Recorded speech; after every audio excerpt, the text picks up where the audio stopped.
Going with the extended version today, baby. With the extended Jimmy. Placata! Para ti! Twice! In your face! Jimmy!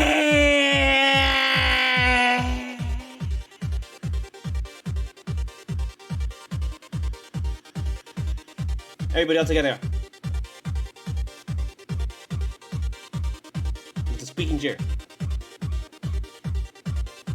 Come on. Everybody. Hump that air. Okay, that's enough. Okay, can we stop? We gotta get into it because there's shit to do. There's shit to do. There's shit to talk about. Let's get into it. I know you want to hear it. Because you've never heard this track go out, right? You've never heard this track go out. Oh, here, listen to this track.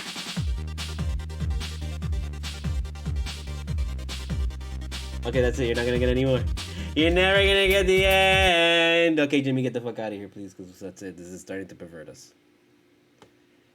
He cultura. He cultura. He cultura. He cultura. However you say it, that's how you say it now and forever. I don't want to hear it. I don't make the rules, even though I make the rules. So, I don't know what to tell you. I am studiomogura. Studio. M-O-G-U-R-A. This is how we do it. You know how we do it all the time. You know where I'm going. You know where I'm going. PayPal.me/studiomogura. CashApp. $studiomogura. All donations go toward the making of my independent film. Include your name in the memo. And your name will be included in the end credits. And you will get producer credit on the IMDb listing. The last QR code is for my book, Full Moon Nights. Available on Amazon, $9.99 softcover. And on Barnes & Noble online for the hardcover, $16.99. Buy it. It's a chronicle of the Miami rave scene in the early 2000s. It's basically all the fucking crazy shit that happened to me and all the drugs I took. Okay? Plain and simple. That's what happened. There you go. All right? We're done. It's not that bad when we do that. It's not that bad. We gotta do it, though. But come on. Support. Fuck you. I don't know what to tell you. All right. Let's get into this shit. I had to make coffee because this game left me wiped. I was exhausted. I mean, I got off of work and I completely forgot it was Friday because usually I would do Tuesdays and Thursdays at True Leave. And I said, you know what? Let me go in on Friday. Because I got sick the other day and I was like, I couldn't go in, so I felt bad. I was like, I'll go on Friday. They're like, yeah, cool, thank you very much. And I did. So I came back. At the end, this girl told me, oh, wow, it's Friday. And I'm like, what the hell? What? It's like, oh my God, that's right, it's Friday. He gave shit. And I, watched it and I was like, oh my God, Jimmy, thank you for saving me because I was, and then this fucking asshole with the stupid bank bullshit. I don't know what to tell you. That shit, you saw that coming. You saw that coming. You knew that was coming. That you saw that coming so much, and you knew that was coming so hard, that it almost felt like pre-written. And I can totally understand why some people believe with their hearts in conspiracies. They believe in their hearts that like the NBA is controlling this. They believe in their hearts that the refs are all behind this. They believe in their hearts that the owners do this and the gamblers control, and the mafia controls it, and all this bullshit. When shit like that happens, that's just like, come on. What are you doing? So, I don't know what to say, but you saw that coming. So because you saw that coming, we had to go a little bit extended hour, blah, blah, blah, and then Jimmy, again, I had to make coffee, bro. So, para ti, un cafecito a la 11. Así como lo hacemos aquí en Miami, bitch. So what do you want to talk about?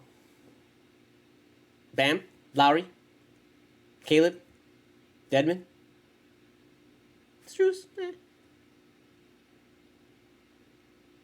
Or do you want to talk about UD? Let's get it out of the way right now.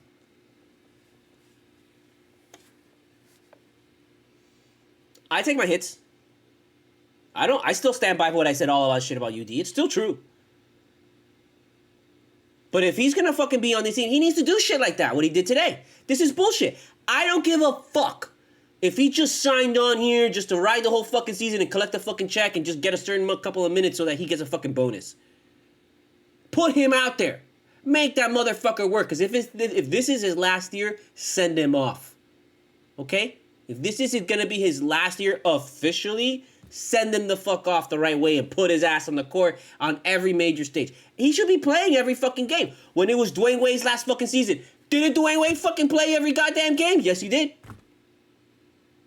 Where's this fucking send-off? Send him off, UD. Why don't you send fucking Boston off? What he did tonight was what he should be doing with every fucking goddamn game. Put him out there. Make him the fucking enforcer. Make him fucking turn this game around and dirty. Dirty this game up. Go in there and, knock people out. Show people. Bro, motherfuckers are soft in the NBA. And they're not soft. They're really tough guys, yeah. But, you saw how a little tap and, we're going to review it for a flagrant. Bro, everybody's become a shooter now because nobody, more people want to just not have to deal with going in the paint because it's a lot easier than getting wrecked. It's a fact. There's more people taking shots from the outside or the mid-range or the three than going in there, bro. People don't want to get the abuse anymore. Why should they if they can just hit it from the outside? There are not many people in the league anymore that are enforcers, bro. That are true enforcers. And that's crazy because even in UD's time and the Big Three time, we were saying there's not many people left to do that like they did in the 90s and shit. And then UD was always the guy that harkened that back. We're supposed to be that team. We're supposed to be that team where people come in here and they're fucking scared to play us, bro. And not because we shoot or not because it, but because our defense locks you the fuck down and we beat you the fuck up and you're going to leave out of here fucking hurt. That's why. That's what this team should be. The identity of this team. We're clearly not great shooters. We're not a great shooting team. We have shooters, and we have people that have the ability to. But they're right now. You can't count on that shooting. You gotta just count on playing fucking hard, bro. Hard as fuck, and making it uncomfortable for the other team as much as you possibly can. And I told you, in the last fucking I didn't believe we were gonna keep these motherfuckers. I thought we were gonna just get blown out again. And maybe even we keep it close for the most part, but at some point they were going to take off. And you saw how it was in the third quarter. Boston just ran away with it. And I was like, well, here it is. And I shit you fucking not, bro. I watched the game. Maybe I turned around a couple times to post something or just change something quick on the keyboard. I'm watching the fucking game behind me, dude. And, I don't understand how it got from a 13-point deficit to them leading. When did that happen? And I'm watching the game. And then all of a sudden they're leading. How did that happen? I cannot explain that to you. I know shit must have happened, but I don't know how that happened. But it happened. So, am I going to complain? Yeah. Is Boston going to complain? Yeah. The world's a better place when Boston complains. Just saying that. I don't make the rules. I just make them. What else? I mean, this was an all-around game. Everybody had a great game. Everybody, people did like they did last night, which was an amazing thing to see. You saw Butler wasn't really there for a lot of the game, but he showed up when he needed to show up, and that's exactly what he's got to do. He let everybody work. He let Bam. This was Bam's game. This was Bam and Boston. Let me tell you, Boston does not like Bam. I'm pretty sure of that. I'm pretty sure they hate his fucking ass. And they hate him so much. And they fucking hate him. And I love it. I love it. So it was great to see Jimmy recognize that and let Bam work. Let Bam do his thing. Hero was fighting. And let me tell you, there's been times Hero's come into Boston and they made him look stupid. And they almost made him look stupid today because you saw what Jason Tatum did at the beginning of the game. Broke his ankles and everybody was like, oh, but then he didn't make the shot. So everybody forgot about that. And then Jason Tatum went on to have a bad game. But that was a moment where I got scared. Okay? I got scared for Hero. Hero's already been broken by Golden State.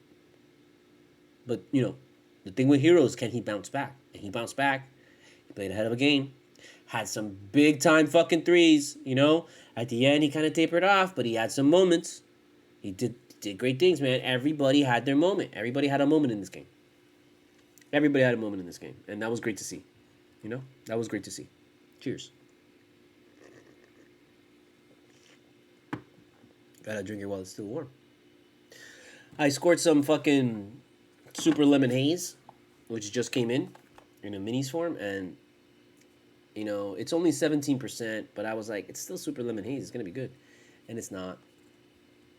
It's really bad. It's not good. Like this weed does not do good under 20%, I feel. So I just loaded it the hell up with a bunch of keef to send me on my way. Let's throw on some more. Fuck it, you know. I took the bud and I rolled it around in it like a dirty little pig.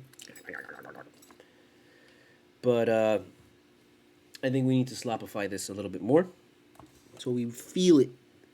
So we feel the force of nature coming at us, like Jimmy Butler. And I lost my little spoon thing.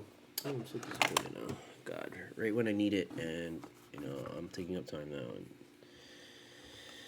oh, how frustrating! I'm sorry. I don't know where it is. I don't know where it is, and I'm not gonna fucking deal with it. I'm just gonna grab this fucking shit right here and put like a fucking huge fucking amount that's way too much, so that you know it freaks us the fuck out. Let's get freaked out, you know. You got freaked out today. Let's get freaked out. Jimmy was getting freaked out at the beginning of the game, so we're gonna get freaked out right now. It's a big deal. It's no big deal. Caleb Martin is a fucking force, bro. I'm so glad he's on his team. He is brutal heat. Caleb Martin is brutal. He's gonna be a heat lifer, bro. You talk about Jimmy, you talk about Lowry, you talk about Bam, you talk about Hero, you talk about all these. Caleb Martin is going to be a heat lifer. That motherfucker's not going anywhere, bro. He is not going anywhere. He is like going to be like Spo's guy, you know, for the rest of his career. No way. No way Spo's ever letting that motherfucker go. No, no way, bro. Caleb Martin has a career here in Miami, for sure.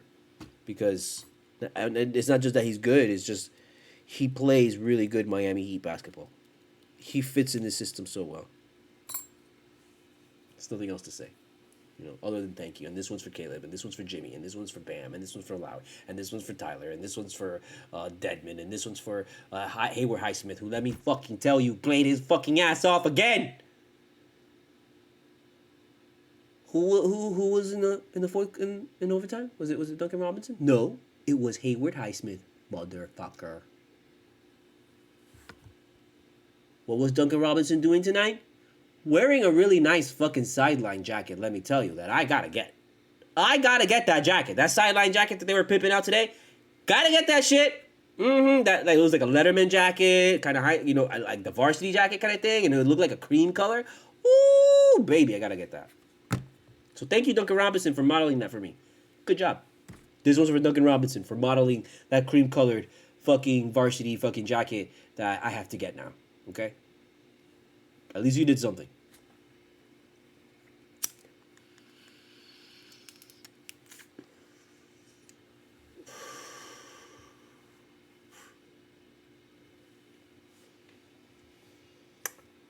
I mean, I can go for hours just complimenting these guys, you know? But ultimately, none of this shit matters if we lose another fucking game. We're not over 500, you know?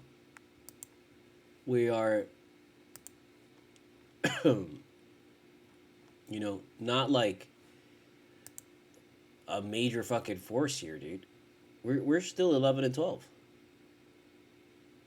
Like, we gotta go into Memphis now again. Again, motherfucker.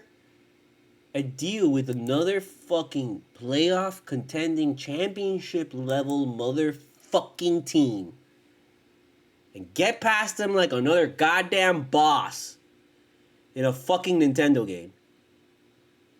Just to get the 500. Remember how it was the last times that we've tried to get to 500, we've always had to face like a top fucking team, bro, and we get fucking our asses kicked. So this is a great fucking win. This is the best win of the season. Eric Reed was right. Yeah, it was the best win of the season. And it will mean dick if we go into fucking Memphis and lose. It'll mean dick. Because we're going to be back 205. Back to fucking, still working. We gotta get over this hump, bro. Memphis is a bigger game than Boston now.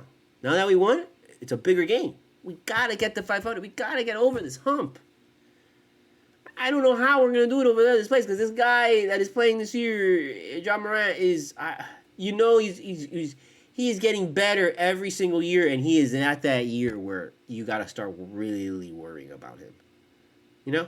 Because the other years, it was like, yeah, you worry about John Morant, but you still He still felt young. He still felt like a young guy. He still felt like he makes mistakes. Like he still felt like, oh, someone that really, was still learning. This year, it does not feel like that with John Morant. He seems to have put it together. So I'm not sure exactly where Memphis is standing right now. I don't think they're like super fucking, oh my god. Um,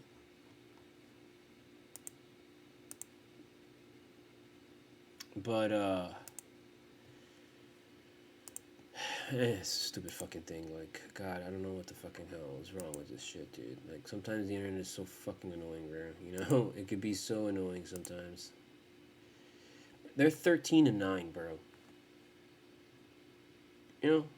It's fucking 13-9. I mean, that's not like, oh, amazing, but they're over 500 and they're still in the single digit losses, bro. We're 11-12, dude. And I know like just 3 losses more isn't really that big a deal. It's not that big a deal, but they're 13-9. They're a good team. And they're a team that's going to compete for the playoffs, get in to the playoffs, probably win in the first round of the playoffs. And they have the potential, and they have a star that can win them a second round series. I don't know if they have enough to win the championship, but I know they can win the first and squeak by the second round for sure. John Morant could do that. So, as much as Tatum wowed us, we can't go into fucking Memphis and get wowed by fucking, John Morant and then expect, oh, we'll just come, we'll beat them on the way back. I'm like, no, bro. Got to go in there and we got to take it to them. Hello, goodbye. How's your father?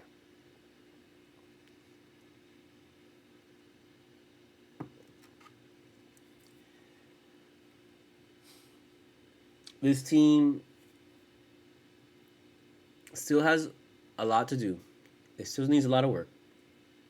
But they showed you tonight, hey, we can put this together. This is what Spo was talking about when he said that he saw that there was something there. Because he was evaluating this team at the beginning, and he was like on the fence with this shit. I don't know if this is going to work again. But then, luckily, he said it. He saw something. And this was it. When this team puts it together, they can put it together. This should be, like Eric Reed was saying, it should be like a launching point for a good run with this team, and it should be. It should be a defining moment. It should be like this is a wake up call for this team that hey, we are good. We just haven't been playing good. Okay, and we gotta start stringing wins together. I said this before in the previous CULTURA. I said we have to start winning in bunches. We can't just be doing this win and then lose 2 and then win and win and win, lose 2, win, lose. It's got to be strings, like 5-game winning streaks, 6-game winning streaks, and then like if we lose 1 or 2 games, bro. Like we gotta start climbing up the ranks, man, because it's gonna be harder as the season goes on. Thankfully, we got a lot of our guys back. We got pretty much everybody back. We don't have fucking like Yurtsevin and shit and Oladipo, but they don't count to me. Like those 2 guys are they're not even on this team at this point.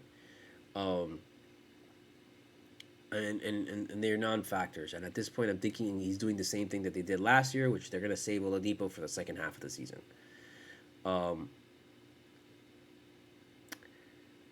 I'm surprised they didn't start any of the rookies. I don't know what was up with that. Maybe they couldn't or they were inactive. I don't know, dude. But to see them go to UD was again just shocking. But thankfully he fucking fought out there and he set the tone. And he went out there and he fucking did what he had to do. And he reminded Boston of who he was. Because Boston forgot. Boston looks at UD and they have zero respect for him. They think he's a fucking stupid old man. He's got to go out there and he's got to remind these fucking teams, hey, I'm still this guy. So, if you're going to put him out there in Boston, bro, you better put him out there in fucking Memphis, bro. You better go deep into this shit. Go deep into the bench, bro. Fuck it. And I don't want to see, like, him on the corner only when Bam and them are in foul trouble. Nah, bro, put him out there. You make him use his 6 fouls every fucking game. Swear to God, I don't know why we don't do that. Just take one guy out there, just bro, send them out there just to get fucking thrown out of the game. Fuck it. You know, this is Miami. Welcome to Miami. We don't have that. And we need to get that back. We need to get that tough mentality of just like we're not here. You know, people think we're soft. And I think Jimmy Butler reminded them that no, we're not.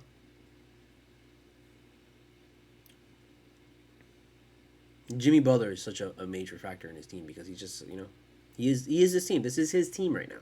As much as I preach that it's Tyler's moment, Tyler has the opportunity, and that Tyler should be taking that opportunity to take this game, bro, and to make this his team little by little. But it's still Jimmy's team. As long as Jimmy's here, it's Jimmy's team. It's just that Tyler has to work to make it his team. I want it to be Tyler Hero's team. It can be Tyler Hero's team. It kind of is Tyler Hero's team because it's like they understand that Tyler Hero's the one, he racks up points, man. You know, he is the best shooter on this team. So it's like we get it. He's the guy that we use him. You know, he's our main weapon. But Jimmy is like the one who wields it. You know, he is our knight in shining armor. No other way to say it. You know, what am I gonna talk about? Like, I know Max struggled, and you know, but he was out there. He played, man. He played hard. He had people running around, dude. So he's, you know, everybody did something. So that's the good thing, you know. And the other good thing is that we won in Boston, and winning in Boston is bigger. It's like if we would have won in Miami, it would be great, but it really wouldn't mean anything because we'd be like, oh, they'd be like, oh, well, it was in Miami. Winning at Boston always raises an eyebrow, especially this Boston team that's only lost 5 times.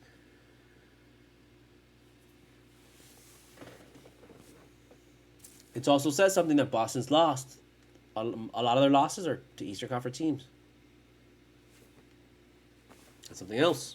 So, you know, as much as I get kind of like frustrated with this team, and as much as I get like, oh God, all hell is breaking loose, and all fire and brimstone, can't be like that.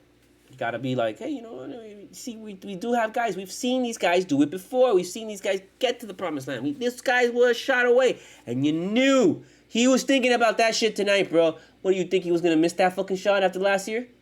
You really thought Jimmy Butler was going to miss that shot at the end? And then you thought Jimmy Butler was going to miss that shot again in overtime? After what happened last year? And then for that guy to take it away from him again? And you think Jimmy Butler was going to be like, you think this motherfucker's going to take it with me again? When I have a chance to go up 4 now? I don't give a fuck how hard that... You know what happened right there? You know what really happened? Jimmy Butler became possessed by Dwayne Wade. Dwayne Wade, I guarantee you, is sitting somewhere con una vela, con a little bit of rum, you know, hablando de fucking, you know, el Espíritu Santo. You know, because he lived in Miami. He grew up in Miami, bro. Don't think Dwayne Wade don't know about that. I guarantee you he's out there doing some woo-woo-woo voodoo shit. If you go back to that tape and you go look at Jimmy Butler, bro, who do you see? Do you see Jimmy Butler? No, you don't. You don't see Jimmy Butler there, bro, taking that shot. That was not Jimmy Butler, bro. That was Dwayne Wade. Did you remember what they called Dwayne Wade? What's Dwayne Wade's fucking nickname, bro? What's his fucking name? He's the fucking Flash, bro. You don't think that the Flash is capable of coming in there in a split second, completely fucking disnuding fucking Jimmy Butler, taking his clothes and putting it on, taking the fucking shot, going back and taking Butler, putting him back in his clothes, and then spotting him up in the same kind of thing so we could lie to each other, and gone. Does the Flash not do that? Just answer me that. Does the Flash, we're talking about the Flash, does the Flash not do that? Can you not? Yes, of course. So, do you really think that was Jimmy Butler? Taking those 2 shots, making it like that? In the same form as Dwayne Wade? Or do you think that was Dwayne Wade that just show up in a, you know, gone?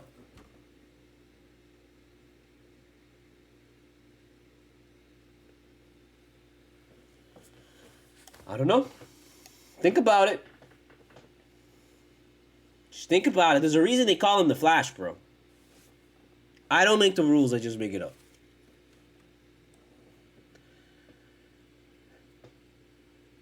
So, yeah, let's rock it right there, dude. Cause it's 27, man, and it's fine. This is long enough. I'm trying to keep them under 30, bro. I don't want to go too long because it's just a pain in the ass to fucking condense it, dude, to like 15 fucking minutes. It's too long, bro. And it just, I go off, and it just doesn't stop. And it's like, bro, can you stop at some point? And it's like, nah, just give me 5 more minutes. It's like, fuck. I'm gonna cut this me cutting this shit. Be like, does this motherfucker not shut the fuck up, please? Just shut up and end this shit. So we're gonna end it just for that guy. For the guy that's ultimately gonna have to edit this bullshit, which is me, I'm gonna do you a favor. We're gonna cut it right here, okay? So, he cultura, he cultura, he cultura, he cultura. However you say it, that's how you say it now and forever. I don't make the rules. I just make the rules. I am Studio Mogura, Studio MOGURA, PayPal.me/Studio Mogura, Cash App, $Studio Mogura. All donations go toward the making of my independent film. Put your name in the memo, and it will appear in the IMDb listing and in the end credits. Buy my book, Full Moon Nights, available on Amazon for $9.99 and Barnes & Noble for $16.99 for the hardcover. It is a chronicle of the Miami rave scene in the early 2000s, and let me fucking tell you, all this shit is true. Everything that happened in that book is pretty much true, okay? Motherfuckers get fucked up in that shit. Fucked up shit fucking happens. Everything. This is Miami. If you want to know what fucking Miami is really like, bro, buy the fucking book for $9.99 and just, it's 200 something pages, 250 pages, something like that, dude. So it's just, you'll read it in a day. And the book is meant for you to take on a plane and read it in your plane ride, and by the time you fucking land, you're done with it. It's the length of a fucking movie, basically. It should take you, like a really good fucking reader, like someone who speed reads, it should take them like 2 hours, 3 hours to read the book, It's not a long book. It's not a long read. So pick it up, man. So you learn something about Miami. You learn about the crazy underground music shit that happens here. And maybe you might want to come down here and partake in the fucking drum and bass scene and see what it's really like. Because it's still going down, bro. It's not as crazy as it was back in the day, man. But it's still there. It's still there doing its thing. So, all right, man. We're out of here. We will see you, what is it? It's Monday? I think it's Monday is the next fucking game. Yeah, Monday. Monday, 8 p.m. So it's going to be a late CULTURA. I don't know what to tell you. I just know what to tell you. So you know how that shit is. All right? So don't freak out. Just freak out.